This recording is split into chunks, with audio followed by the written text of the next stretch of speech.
All right, another great sermon today. Really enjoyed this one. Really good reminders. The ninth commandment: do not bear false witness. And it was a very powerful sermon.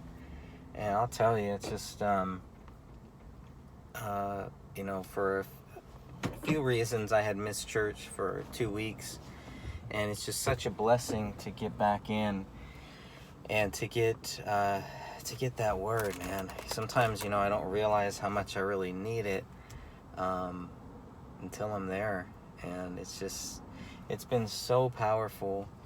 And it is hard to find a good church that you really enjoy going to, that you get something out of. And every time I'm here, I'm so blessed to just be able to say, that I go to church and I get something out of it. It's very important. And, I do worry about my fellow Christian brothers and sisters who aren't in church. And it's not like, I'm better because I go to church or anything like that. But, we are called to, I know we are the church, right? The body.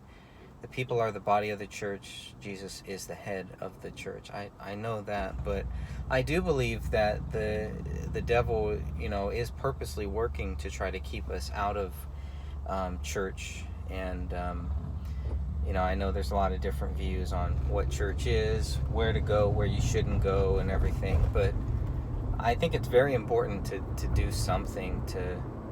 we should be in church every day, probably, but, that's not a practical thing. But,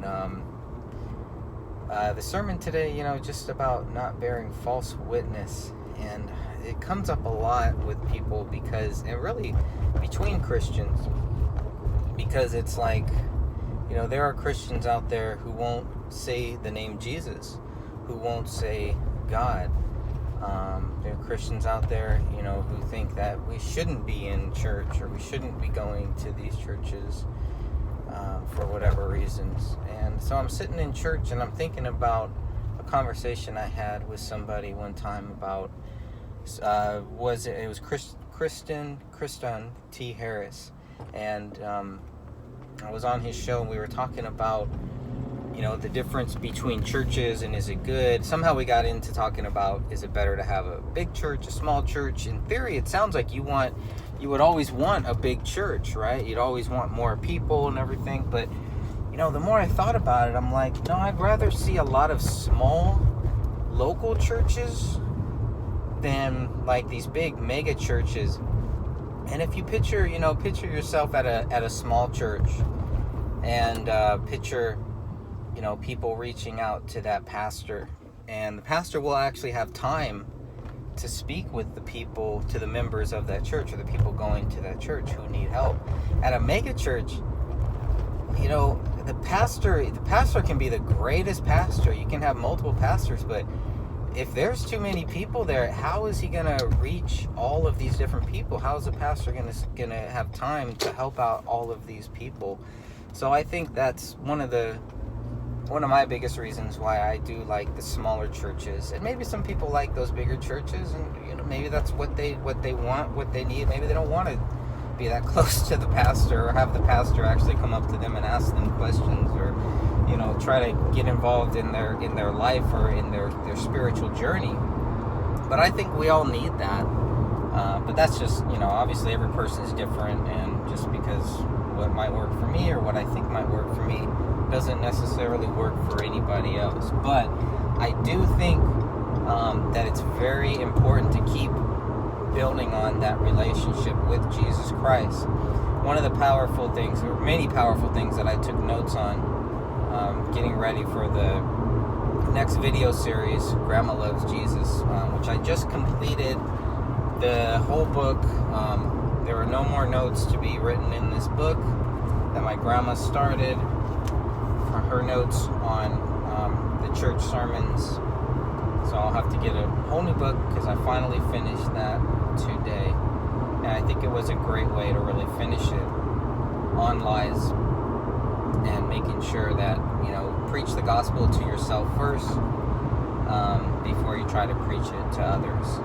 And don't take Jesus out of anything is one of the other things that I really got. Even if it's, someone who doesn't believe in Jesus Christ, you don't want to take, if they ask you advice on something, don't take Jesus out of it just because they don't believe in Jesus Christ. And it's a hard balance, because at the same time, you obviously don't want to, you don't want to shove Jesus in their face. That will push them away. But you also don't want to take Jesus out of it so that they get some false impression of, well, everything can be okay if you just do this or if you do that. But it's like, if you don't have Jesus Christ, none of that matters.